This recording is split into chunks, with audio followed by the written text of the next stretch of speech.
Uthando lwenu luyangikhuthaza abalandeli, ngiyonjabulisa njalo emculweni.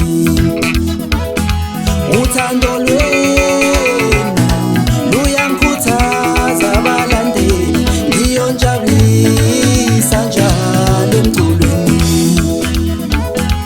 Umculo wami iphimbo lami, nomzimba wami ngunikela kini balandeli. Umculo wami iphimbo lami, nomzimba wami ngunikela kini balandeli. Umculo wami iphimbo lami, nomzimba wami ngunikela kini balandeli. Ngasho angena nguSiphamandla umfowazakhe umangaza abantu otheme efeko zomculo mangaza abaningi bajabule abalandeli bomculo maskandi. Ngithi kusho mina wethi ithi engingenamsindi ngisho phela ndakhuluma ukuthi ubona ngayo imisebenzi yale mihle emculweni wamaskandi. Kusho mina njalo umshawe ngoma endaweni esihawika sukuma abalandeli bomculo wamaskandi bama ngenyawo vele wabona ukuthi hayi cha bayijabule lento eyenzekayo la.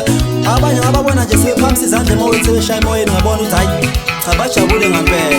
Agcinanga lapho ngiyengaqhubeka endaweni yasenhlokweni nakhona afike ngezokufana ngabona ngamafoni nje sentanta emoyeni ukuthi hayi cha ngiyavidorayizwa ke manje. Nakhona futhi babejabule nje kwakubonakala nakumavidiyo ukuthi hayi cha bajabule ngempela-ke manje. Ngithi uzele mashabalala ngisho ngoba uzele umfana edume ngokwenza okuhle emculweni wamaskandi. Ngithi ngiyohlazi ngibonga njalo abalandeli bomculo wamaskandi ngakho konke nikwenzele kimi ngithi nikwenze nakabanye. uNkulunkulu anibusise njalo nje bafowethu. Ngithi ngizobamba lapho-ke nguSiphamandla umfowazakhe ngisho ngoba phela uyazi nawe ukukhuluma kakhulu ngagcina sewuzilethela macala ngenasidingo. Hey hayi awuzwe nje awuzwe awuzwe awuzwe.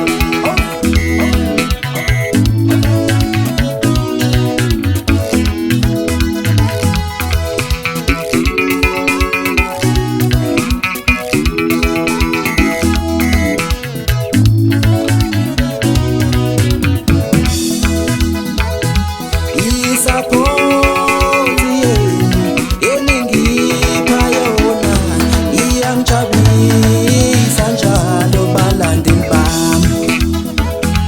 Umculo wami iphimbo lami, nomzimba wami ngunikela kini balandeli. Umculo wami iphimbo lami, nomzimba wami ngunikela kini balandeli. Umculo wami iphimbo lami, nomzimba wami ngunikela kini balandeli. Umculo wami iphimbo lami, nomzimba wami ngunikela kini balandeli.